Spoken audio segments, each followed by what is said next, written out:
There we go.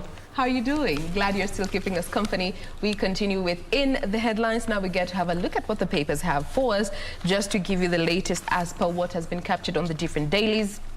We are still using hashtag Good Morning Kenya on Twitter. At KBC Channel 1 is the official station handle. Let me quickly take you through the front page of the Daily Nation. Just a quick look at how it is looking like this morning. There we go. We start with the stories here on the header. Number one, Uhuru Kipchoge call for efforts to save the earth. And, there was a bit of a light moment when Kipchoge said that, we need to come together and work hard towards ensuring that, the global warming that we are seeing in climate change does not become a catastrophe. And even though we are working fast, you are not faster than me. That was a light moment that he shared there when he was, speaking. But pictured here, we have Kipchoge, His Excellency President Kenyatta, and Her Excellency President Samia Suluhu of Tanzania. Moving on to another interesting story here is in regards to M-Pesa, and especially looking at the recent development where there is an app for M-Pesa. Now you are required to log out before you change your SIM card or before you change handsets, because traditionally when you would just change phones, your SIM toolkit came with the SIM card, but now with the app you will be required to log out manually, because if you don't, your details still remain in the old phone, and should you sell that phone to somebody, they can be sending money to someone unknowingly, and the money is being deducted from your account who was the previous owner, because that is the situation that happened to one individual here that, it was the center of this particular story. Then there is a story concerning illicit cash from South Sudan that is being invested in Kenya. And this is a story that has been covered in such great detail. It's a very interesting piece if you get to read it. A report that was put together by a U.S. investigative and policy organization. The report was called Kenya Illicit Finance Risk and Assessment. It details how politicians in South Sudan, how they have been purchasing luxury properties in Kenya and setting up joint businesses with Kenyans, and of course all this has been courtesy of proceeds that have come from conflict that is being fueled in South Sudan. I'll be giving you more details about that story in a bit. Coming to the main read, Ruto and the price of quitting Jubilee. Yes, politics continues to evolve by the day, and right now he is weighing the cost and benefit when it comes to him exiting versus being kicked out, which is what was captured yesterday on the daily, this particular daily, where Jubilee officials say by the end of this month they're going to be having a national delegates conference, and there they will be disciplining and kicking out renegades that haven't been adhering to the Jubilee Code of Conduct. And DP is he's at the top of that list, and there are chances that he could be kicked out of Jubilee. But then the DP officially also, just yesterday he was speaking in Nyamira, he said he was ready to exit Jubilee and join UDA, urged other aspirants and other politicians to join hands with him, come together and put up the next government, and of course by the support of Wanjiku. And on the other hand, now experts are wondering, should he quit the ruling party, and given he is the deputy party leader, will that have any consequences on his vice presidency of the country? I'll be giving you details as per how that story has been captured here on this daily. Victor. All right, and on that, let's take a look on the Star newspaper here, and on the front page, will Kivutha every man's touch win over hearts? There's a question there. Will Kivutha every man's touch win over hearts? There is no better way to describe Professor Kivutha Kibwana other than by looking at two men from India, Mahatma Gandhi and Bhimrao Ramji Ambedkar. So there is complete overview here and bio of Professor Kivutha Kibwana, the Makueni governor, and that still continues into the inner pages. Still on the front page of the Star, British soldier fired for lifting Kenyan woman's skirt in mall. That is according to UK papers. British soldier fired for lifting Kenyan woman's skirt in mall.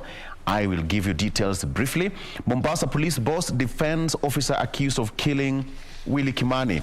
Story continues in the Star. You can take a look at that. Let me give you a brief on what the story says, that the British soldier fired for lifting Kenyan woman's skirt in mall. Kala Sergeant Barlow pleaded guilty to sexual assault and was fined 75,913 shillings. A British soldier was fined and discharged after confessing he had lifted the skirt of a Kenyan woman in a mall in Nanyuki, according to a UK newspaper.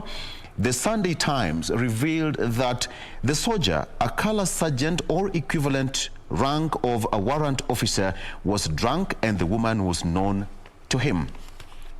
So the paper identified the soldier as a colour sergeant Barlow and said the information about the woman's humiliation emerged only last week. He pleaded guilty to sexual assault, was fined £500, that's equivalent to 75,000 shillings, 913 bob, and was dismissed from the military. It is understood, and I quote, "It is understood that Colour Sergeant Barlow lifted the skirt of a Kenyan woman whom he knew in a shopping mall in Nanyuki while intoxicated. He pleaded guilty to sexual assault and alongside dismissal was served with compensation order of £500. Where? What one? Gender-based violence. This is a revelation after, it's coming hot on the heels after actually another newspaper in the UK. You know, we all know exactly what's been going on. And still in Nanyuki. Still in Nanyuki. So it means that there is a deeply rooted problem down there, perhaps going unnoticed. Given the base is also there. Yes.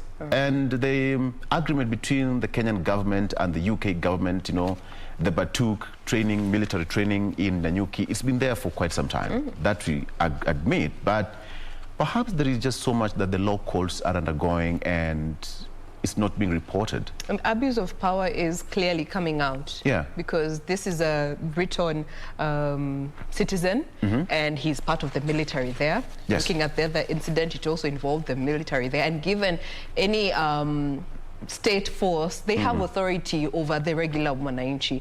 And given what they are doing, I can clearly see abuse of power from where I stand.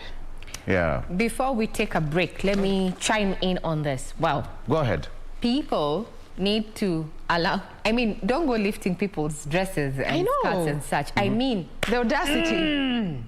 There's a reason why they are lying the way they're lying. Like when I wear a skirt, I want it to remain as such, you know, or a dress, so to speak. But that was just total disrespect, especially in public. Whether you know me or not, leave my dress or skirt or whatever it is I'm wearing alone. Yeah. My dress, my choice. Exactly. You know, I wore it, I know why. I know why I'm wearing what I'm wearing. It does not give you any right over my dress or my person, so to speak. Secondly, having had a personal experience with a British Batuk, man, and it just happened Regina, at hold. the Nairobi. Regina, no, let me finish. Regina, let me finish. At the Nairobi University. No, rewind. That's profound. Coincidentally. Yes, that's profound. It is, and I have the documents to show. And it's not so far long. It's actually happened this year at the roundabout at the Nairobi University. Okay. The car that was being driven was driven by someone in military, British Batuk. They rammed into me.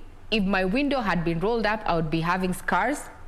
And do you know what happened in those few minutes when the national police, actually the traffic police, responded to it?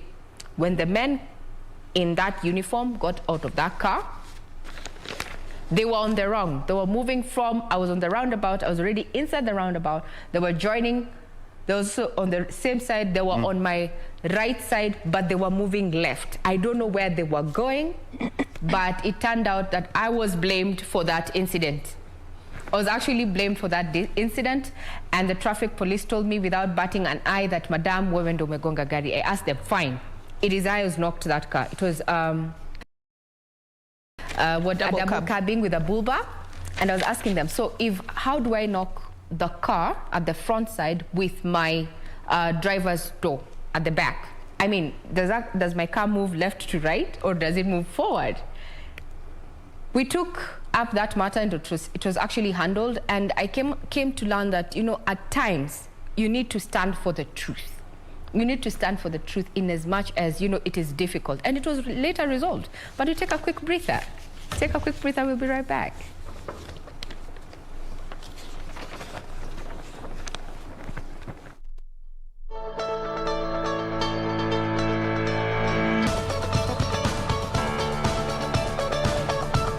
Since we're just discussing about that issue, and it's so simple. Perhaps men did know this, but let me just tell you, when a lady says no, whether she's your wife, she's a girlfriend, your fiancé, or somebody you know, when she says no, stop. It's as simple as such. She can sue you for sexual assault, harassment, or even rape. When she says no, it's a no. I repeat, whether she's your wife, your girlfriend, your fiancé, or acquaintance. Exactly. Whatever the situation or tag you choose to use. A no is an answer.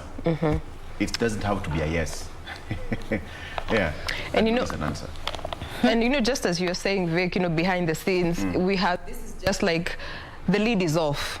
Yes. This might either blow over, or many cases will start coming out, you know. And it goes to speak to, you know, when we have foreigners coming to our country, setting up station in a particular area, whether the military, as is with the Britons involved, or the Chinese when it comes to the construction of some of the state infrastructure, I can tell you for a fact, by the time they're leaving, there have been so many young girls that have been involved with them. Absolutely. And once they go back to their home country, these young girls are left with children to take care of. And for most of them, they're left alone. Because for the other partner who was involved, this was a passing moment. But now here you are, a young girl left with a child, to be a single mother, not married to this man who impregnated you, and you're left to cater for yourself, your child, and then there's also the pressure that comes with getting pregnant young in the African space. Looking at the shame you have to go through, having to quit school if you were in school. It's a really ugly situation. It's just about knowing your worth. You're not a lesser human being. When, I don't want to be specific, but me, Jain, Regina, all of us in studio, we are not less a human being as compared to person X or Y, if you know what I'm talking about. We are all equal. And ladies, don't be swayed by simple promises that if this happens, I will do this too, or for you, and this and that. Sometimes it's just a story. And you know what's the worst bit of it all? And Ray, I think you can agree with me, because you know you have seen this. The children that are left are mixed race. And in some areas, they're actually excommunicated by virtue of being mixed race. Akona nywele hatuelewi, akona rangi ya ngozi hatuelewi, isi rangi yetu. It becomes a problem later in life. And even Trevor Noah gave actually his story of being in his skin, given he was also a mixed race child growing up in the South African space, and now bring it also the same situation that these kids have to endure. The other kids staring at them, pulling their hair, being excommunicated. It's a very sad situation for the child as well. You see, when it comes to, you know, UK-Kenya relations, we know we were a colony of Britain, so to speak. However, I think we have carried on traditions that were passed from the colonial times to now, because, I mean, Nanyuki is a training ground for the British Batuk, apparently to teach, I don't know if they do training of our local enforcement officers. That I do not know, I'm not privy to. But what are the policies and regulations to protect the communities around these camps? How are they to behave when they're out in public? Can they be held accountable? Codes of conduct. Yes. Can they be held accountable individually without hiding under, you know, the flag and such? Now we're seeing this is Pandora's box, so to speak, and there's more to come. And if you can go back on social media, YouTube to be precise, there's a documentary that focused on, you know, a few women, I think from the Maasai and Samburu community, who had given birth to mixed race children, and they were telling of their ordeals that they were raped. Well, these British officers, you know, were doing some training there. Well, you can get a feel of it. It's available on YouTube. You be the person to decide on, you know, who's speaking the truth and whatnot. But we are going to be keeping tabs on that at a time when a section of members of Parliament yesterday have threatened to shoot down the Kenya-British military agreement unless suspects in the killing of Agnes Wanjiru are surrendered and prosecuted under the Kenyan law. So much is happening here. You know, the army is the army, and I know when it comes to prosecution and such, code of conduct, it is held in a martial, they have court-martialed and such. But I think we need to get justice. It has to start somewhere. Time is over for statements, so to speak. You know, statements given either on social media and such that we're doing X, Y, Z. These are just rogue officers. We're going to bring them to book. But have we seen someone actually face the full force of the law?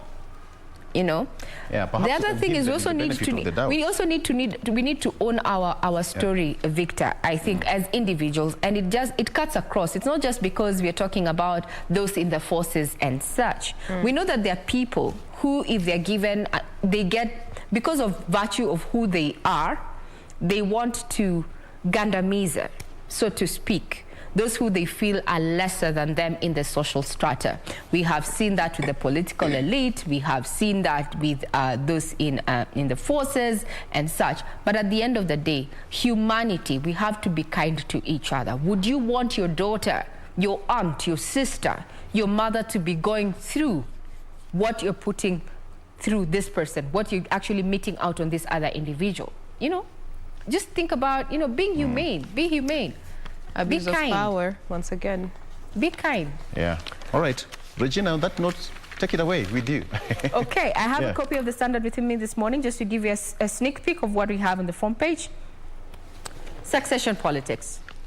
We are there. And the question is, is this Raila's running mate? That's what the scribe has chosen to go with this morning. So we are climbing Mount Kenya, and former Gatanga MP among favorites from Mount Kenya to land the #2 slot, following a series of meetings between ODM leader and President Uhuru Kenyatta's allies in Dubai. So we have Martha Karua, as you heard from that piece there with Moses Kuria there, saying that he would vouch for Martha Karua to be the deputy there to deputize any other presidential candidate eyeing the presidential seat come August 9th. We have Peter Munya there, who's currently, he is serving as the Cabinet Secretary, Agriculture, and I might say from a business point of view, he has really made some changes when it comes to the agriculture sector. Look at what has been done in as far as matters of tea are concerned.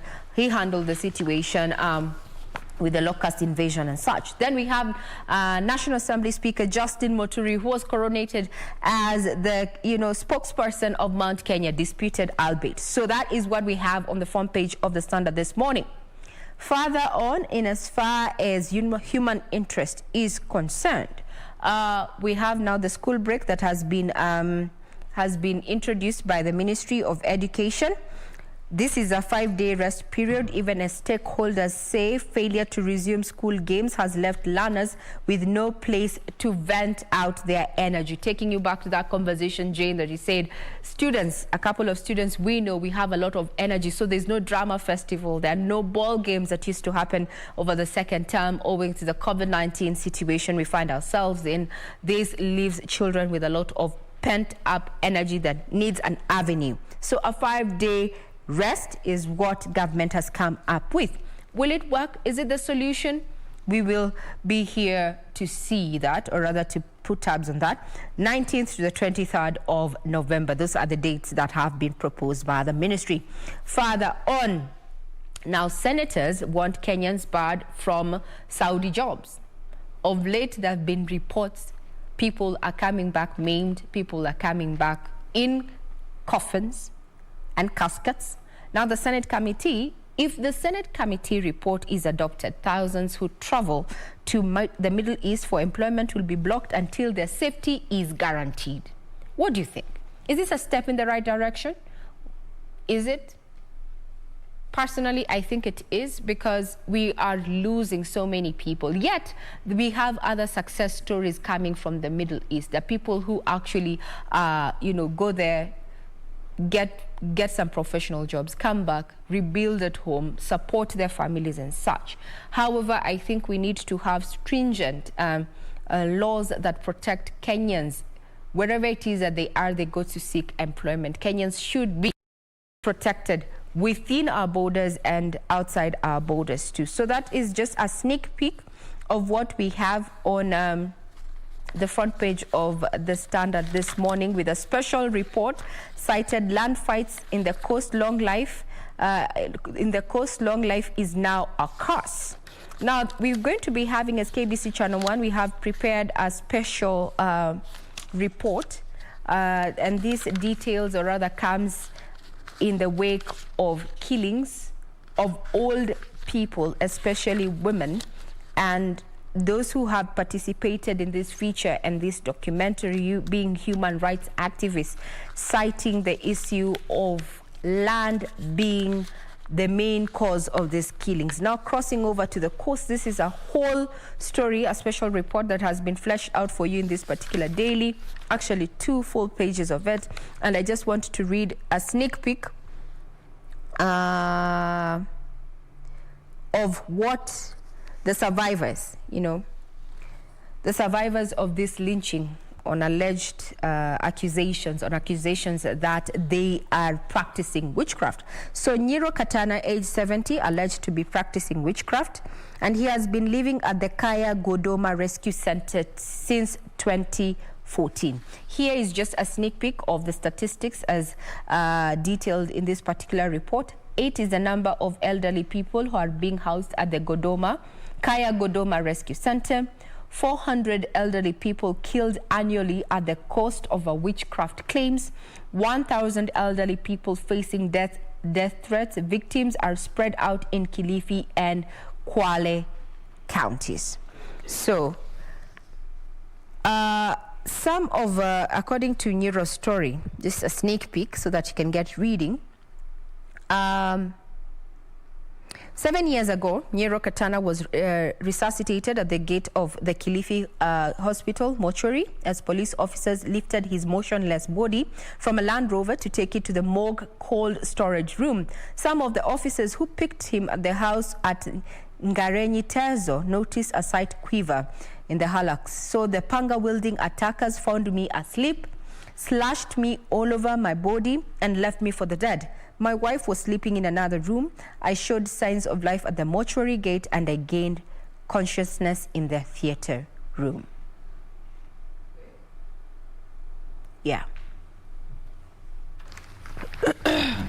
It is a curse being old, and more so owning land. You can catch up with KBC Channel 1. Our reporter Nisi has that particular feature documentary, should be coming to you in the course of this week. So do link up with us. The cost of witchcraft, or rather the lynching of witches. If you have been reading the Anglo-Saxon history, you remember the Salem witch trials that happened in the early, was it even 18th century? There to speak. So Salem witch trials there happened in Europe and such. Now we are having our very own following that hacking, in public, of the 70-year-old woman in Busia County in full glare of people's cameras and children and villagers who just stood by as she begged for her life. Did see the governor say that they've actually put together a task force to investigate the matter. The grandmother, apparently wasn't the only case when it comes to issues to do with witchcraft. Allegations, mind you, allegations of practicing witchcraft. I'm interested to see what this task force will come up with. It was something that was put together by the governor to investigate this matter and see if there's any truth to it, and if not, the perpetrators should face the full wrath of their consequences. My question is, how do you actually validate or confirm that this person is a witch? Like there's a litmus test you can do. Yeah. How will... I don't know. Some of these things are just superstitions. Well, they might be real or not, but the way you've asked, utajuaje? You know, have you been affected in one or another, directly or indirectly? Have you? If you've not been directly affected or indirectly, then... And this is why matters religion. Victor, how do you prove that the misfortune that you're blaming on Regina actually came from Regina? How do you associate that? You know, it's not like theft or fraud where you say, fine, follow the paper trail, follow the money. You're talking about spirituality. Yeah, that's. And I'm wondering, I'm like really keen to find out what that task force is going to do and what they're going to use to, you know, support their research. The units of measurement. Yes. How can we tell? Because I am sure witches do not go parading that they are witches. But then again, remember, we are still an African country. True. Our cultures still, they dig deep. And when it comes to matters, and this is something that even my father once told me, issues to do with religion and health, people do not have a sort of structured way of operating, because we tend to obsess over our health and our spirituality. When you are in a space where you're told, or somebody just comes in and proclaims their prophet, they say this about your life, you are so quick to believe that and do anything just to make sure that, you know, your spirituality is not compromised. And also when it comes to your health, people are so quick to do anything, almost anything, to just make sure that, okay, mimi niko sawa, ukiambiwa hii nafanya hii unaenda nayo, ukiambiwa hii nafanya hii inaenda. And clearly we can see now matters of religion and spirituality is something that people are losing their life over because of another person's projections of what they think is right or wrong when it comes to spirituality and religion. Let's wait for the report. That's what I can say. I'm also interested. keen to, you know, if I could tell that this person is a witch or practices witchcraft, that is a person I'm likely to avoid, because, I mean, when it comes to matters of spirits and such, let me keep to my faith. But what I know, yin yang, dark and light, exist in the same platform. So if you're talking about evil, the same way we're talking about good, they exist on the same platform. There can't be good without evil. Yes. There can't be light without darkness. Kabisa. That's it. Okay. Interesting. Now, let's get back to the Daily Nation and look at some bit of politics, and more so looking at the Deputy President and the price of quitting Jubilee as the Deputy Party leader. So, as Ruto threatens to quit Jubilee, lawyers differ on move's effects. So William Ruto, he said he's ready to leave Jubilee, but lawyers are divided on the consequences of his quitting or ejection from the ruling party to his position as the vice president. Yesterday, while speaking in Nyamira, he said UDA is his new political home, just a day after Jubilee said that it would hold a convention, the National Delegates Convention, at the end of this month in order to punish rebels. And it is also expected that during this event, this is when it will be the official marking of the breakup of President Kenyatta and Deputy President William Ruto. And again, on the 9th of December, the coming together of President Kenyatta with Jubilee and, of course, ODM. All this is expected. Nothing has been confirmed yet. So the DP is said they expect to show DP the door following his association with UDA, and it emerged that his ouster, but As per what experts have had to say when it comes to the consequences, it emerged that his ouster from the Jubilee doesn't have any legal consequences to his position as the deputy president, given the holders of the office of the president and the deputy president, as per the Constitution of Kenya under Article 150, the president or the deputy may be removed from office on the grounds of physical or mental incapacity to perform the functions of the office or impeachment. So therefore, his position as the deputy president remains intact. Now, given that issues to do with physical or mental incapacitation are nowhere to be seen, that leaves impeachment. And what provides grounds for impeachment for a deputy president? Gross violation of the Constitution or any other law, serious reasons to believe that the deputy president has committed a crime under national or international law or gross misconduct. Those are the only grounds to which the deputy president can lose his position as the holder of the office of the deputy president of our country. So him switching from Jubilee Party to UDA, as per the Constitution, doesn't have any consequences, but legally it might not have consequences. But let's be practical, guys. Coming back to Wanjiku and the masses that these two pull, how will this play out? Should they officially break up? In the first place, let me just put it this way. I don't think the DP will go anywhere. This is just a political move. It's a political tactic, and it's just open. We've had this song for now 2 years. Parliament threatening to do this, Senate trying to do that, the Jubilee NMC, the Jubilee NEC trying to move to, to expel the DP from the party. But we're forgetting one thing, that the president and his deputy, according to the Constitution, are like Siamese twins. They are conjoined.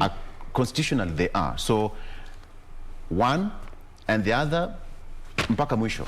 You understand? So they know pretty well.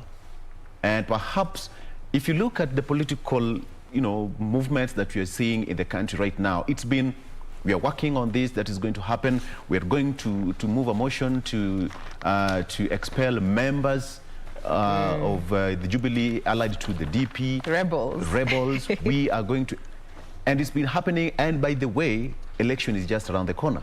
Yeah. Elections are just around the corner. So ask me, will it happen? I'm a bit ish about that. But this is also a time when we have seen them be so open about the fact that they are actually not seeing eye to eye. Yeah. In as much as they haven't directly said that, I don't like this person because of this and this reason.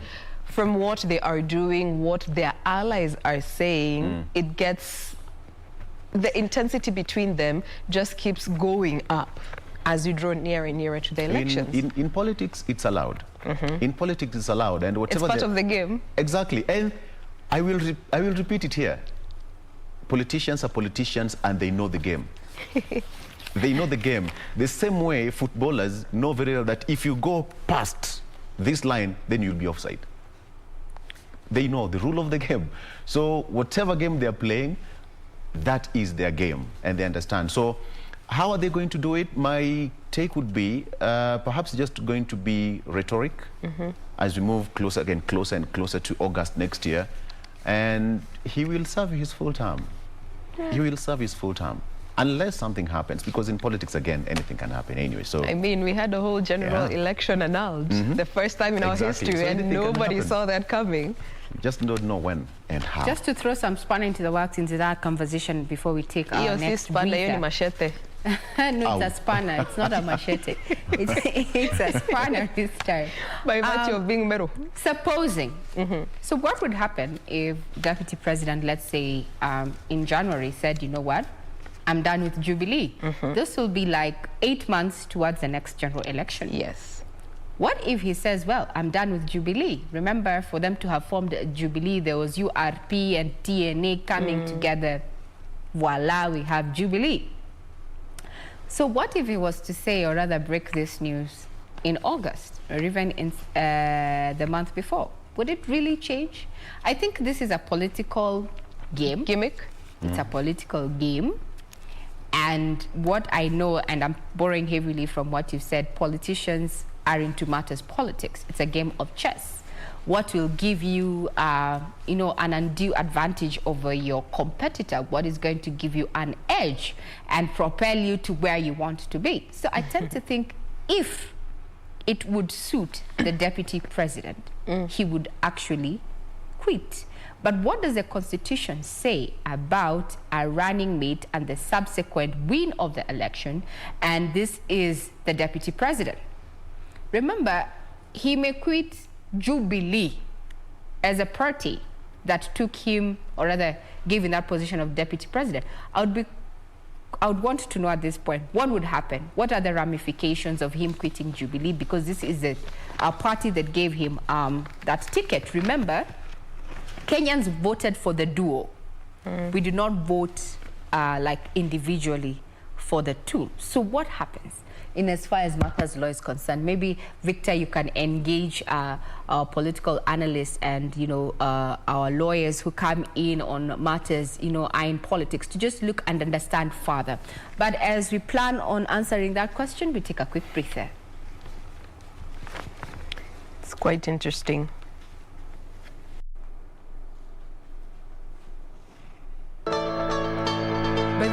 We were just sampling and trying to understand a few things, and as far as the political scene is concerned, and the question of supposed the deputy president resigned from his Jubilee party. What would be the ramifications?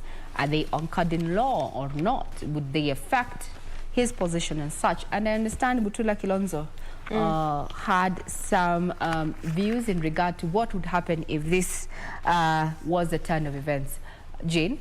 Yes, let me just read for you as per what has been captured in this story, where Senator Mutula Kilonzo Jr. counters the DP in when it comes to his position as the deputy president of the country and also the deputy leader of Jubilee. He says that according to him, any attempt to leave the party now, either through defection or expulsion, will mean that he surrenders the DP's position. The seat he is holding belongs to the Jubilee party, and he will surrender it the moment he quits the party. That is the law. And on the other hand, this was Dr. Ndegwa, Wamuti Ndegwa, who is a teacher who teaches law at the University of Nairobi, saying that the DP's position will remain safe whether he defects to UDA or is expelled from the party. Given it is not governed by legislation as parties are, it is governed by the Constitution of Kenya, which supersedes any other legislations in the country. It's a very tricky situation, and it's something that we have yet to see as a country. And it is definitely a Pandora's box, from what I think. And of course, some quarters have been fronting that come next year, the deputy president's position should not be, should have minimal powers, and the deputy, let me just put it this way, they're trying to craft it a certain way that the president will have more powers over the president, that you can fire your deputy at whim. Okay? Whatever has happened over the past 5 or so years, I think Kenyans have learned. Politically speaking, and politicians, perhaps they're trying to get away on how moving forward to next year or even years to come, that will be sorted out once and for all. All right? Okay. On the Star, very quickly, state spends 2.7 billion shillings per day in debt repayment, according to a report. The amount is almost 4 times that's sent to the counties and more than 3 times the cash spent on development. According to national government report, the cash releases status report translates to 35.9% of the total exchequer issues released by the Treasury.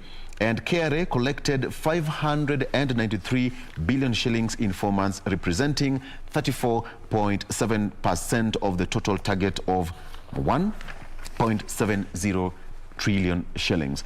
The Treasury has spent an average of 2.7 billion shillings per day in the last 4 months in repaying of debts, exposing the country's worsening borrowing crisis. That is according to the report.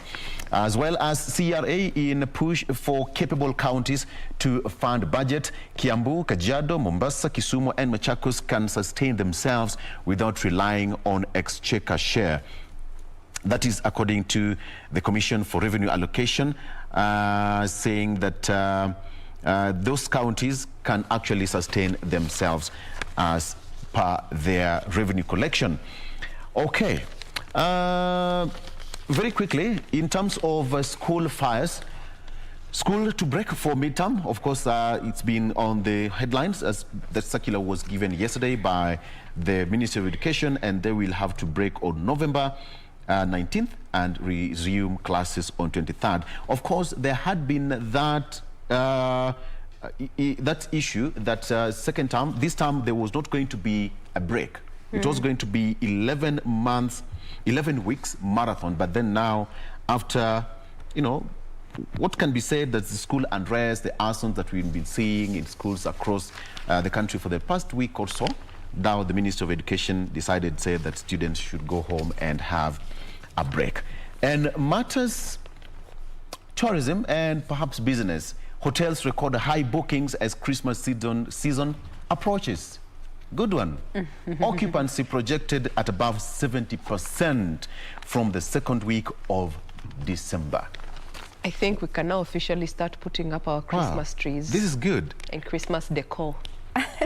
Hey, hoteliers at the coast are optimistic of better sales this festive season as December and New Year bookings peak. Industry players are hopeful that with the lifting of the curfew and easing of the COVID-19 containment restrictions, domestic and foreign visitors and numbers will be better than the previous year. So quickly, it says that the removal of the night curfew on October 20th paved way for night travel, which has increased movement. And of course, they said that some of the hotels, as we speak, have 90% bookings at the coast. Kenyans miss. Guys are waiting for this.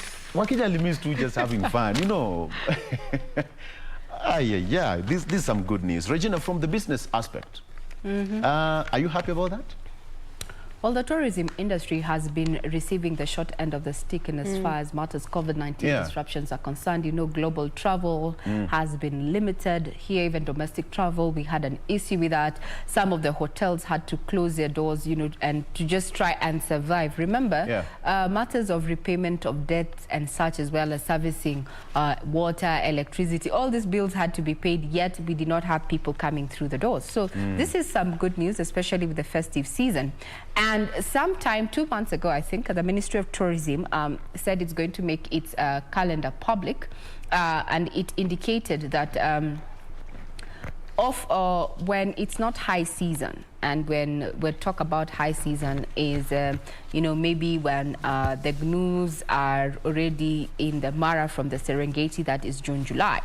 Off-peak season, that is a high season, and the off-peak season is that local tourists will enjoy lower tariffs in terms of charges when it comes to, you know, accessing parks and such. So other than just these hotels, especially within the city environs or the outskirts of the city, we had seen a boom in Airbnbs. So I'd want to keenly follow up if now with the ease in restriction in movement and also socialization, have they started recording reduced numbers? Because people during the COVID times opted to go chill, using the word chill, in Airbnbs because the hotels were not operational. Now that hotels are back in business, are they recording a drop? On the other hand, now if you look at the hotel industry, especially along the coast, you know, there's this Kenyan aspect of us that, you know, when it's the holidays, we all think about the beach and sand. So the festive season, especially between December all the way to April, is marked as a high season for hoteliers within the coastal region. So with them reporting forward bookings of up to 70%, we expect this to continue up to 100%. as we inch towards December. This is a good move, and this is a good move. And looking at also the election period, there's also that aspect. They want to cash in on the festive season, because we all know investors are always very jittery when we are heading into a general election because of what our political history is about. So from a business aspect, I'm looking at the tourism industry recording very good numbers towards the end of this year due to the ease in restrictions, COVID restrictions. Other than that, I'll also be keen to see how our tourist inflows coming in. We have been, the government has been doing a vaccination campaign here and such, and we've seen other countries fully opening up their country. So are we expecting more tourist inflows? That is something we need to look at as we go to the last quarter of 2021, so to speak. So for the tourism industry, I think this is a high. This is a high, and this is positive news. Some had even converted their spaces. Some had taken to offering virtual safaris that were available, electronically. You actually go on a safari from the comfort of your office. So the tourism industry has really remodeled in this time, though the statistics indicate that the full recovery of the tourism industry will be realized in 2023, 2024. But we'll be keeping tabs on that. If everything goes well, come August 9th, and we do not have a replica of what happened in 2007, 2008, then indeed the numbers should go back to where we were in 2011 or even in 2005 to 2006 before the general election. Just to add on to that, in as much as we're in this politicking space and investors are wary, it is also a time where money is moving. Money is flowing from this source to that source, from here to there, from this person to that person. So it is also a time for the tourism sector to make good of this time that we are seeing all this money flowing. And also looking at the tourism sector, I think the tourism ministry needs to do a lot when it comes to showing us that we have such beautiful places that we can go to aside from the beach. Oh, yes. And this reminds me of something that actually Victor did a while back.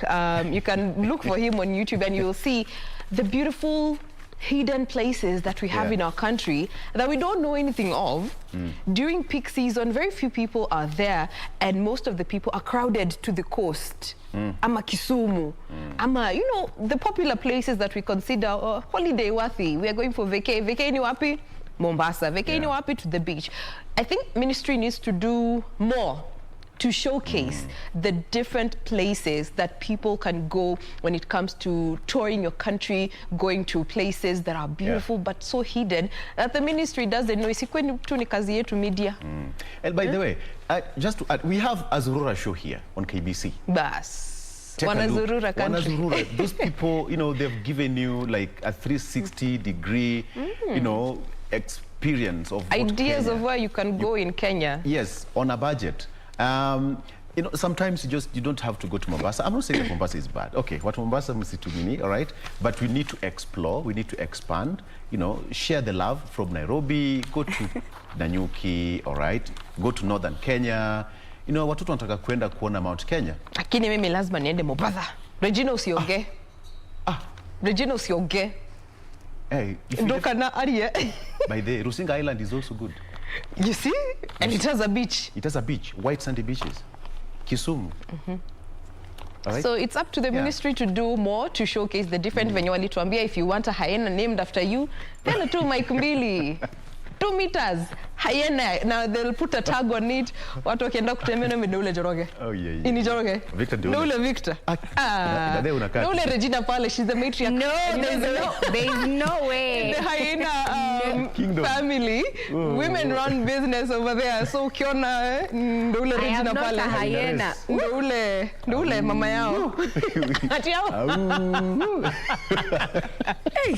Or if you want an elephant named after you, contribute to the cause. Oh, yeah. They need to, as they do such, maybe you could also showcase. Just travel. Yeah. They say that, I mean, just pack your bags and leave. Regina, you went there. to northern parts and you met a tribe that has a king and a queen. Actually, that community is referred to as the Wayu community, who believe that their emperor is actually in Ethiopia in a place called Woyowando. And you didn't know that before you went there? I did not know. And you know what I learned? That they fry their coffee. They fry their coffee. They fry their coffee beans. They literally fry them with cooking oil, Jane. They fry in a bowl, a clay pot bowl, sort of. They put the berries. Then you actually see them pop. Then when the aroma is already out there, they now add the milk. So when I saw that process, I was wondering, can oil and milk mix without spoiling, or rather the milk going bad? But after that, now they do the coffee. Yeah. And this coffee is served to all the community members in one cup, goblet, so to speak. Yeah, I can't remember the traditional name. And it goes round from age. So the eldest, the queen, serves the Haiti. Haiti is the king. The Haiti. The queen is referred to as a Haiti. So Haiti prepares the coffee in the presence of the Hayu. And the fire to actually prepare this coffee is lit by elders, and they do not use a matchbox. So is that a traditional practice together. Or what? Yes. They rub these two sticks together. Then he prays for the coffee. The Hayu prays for the coffee. The Haiti prepares the coffee, that's the queen, from her home, presents it to the Hayu, who is the king.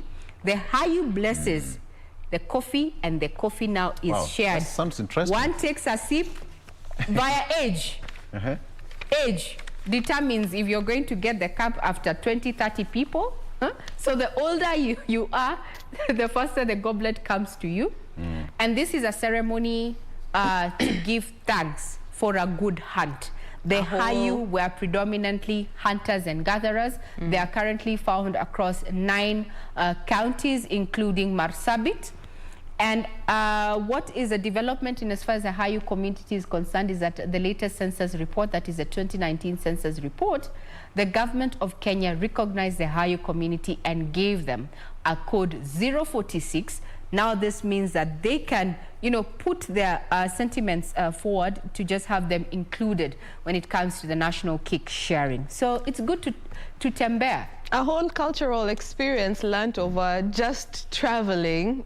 And you went on, official duty, but you got to explore and learn so much. And this goes to show the ministry just how much potential and how unexplored our country is. The falls, the caves, Agake. The northern region is actually very beautiful. It is very beautiful. And in some places like North Hor, the tallest building in North Hor town is a mosque. And you know what? One experience that we can never buy, and money can never buy, is the experience of just traveling and seeing new things. You can never buy that experience. You'll just move. Imagine you have young kids. We can all remember that first experience when you were taken for a road trip.